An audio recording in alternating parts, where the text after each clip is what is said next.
pagdating niyo po dyan, titigil po muna kayo. Kasi uncontrolled po itong intersection eh. Walang enforcer, walang traffic lights. Forward ka po ng konti para makita niyo yung mga nanggagaling doon. Sige pa po.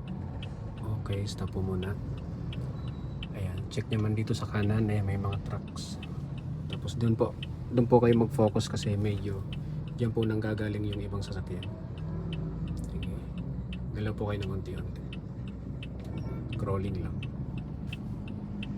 Sige po. Ayan. Pagdating niyo po dyan sa gitna, tsaka po kayo pipihit ng manibela.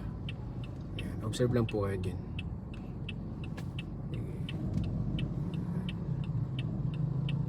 Galaw ng konti pag nagkakaroon po ng space. Sige. Sige po. Galaw ng konti. Sige po. Galaw pa ng konti. Sige po. Lamay ng balon. Sige, padaanin mo muna yun. Kakaliwa yan dun eh.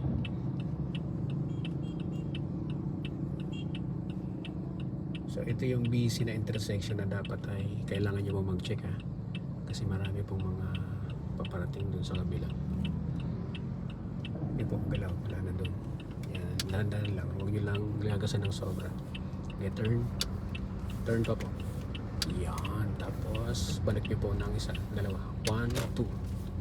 Okay, sige. Diretso po dito sa alley.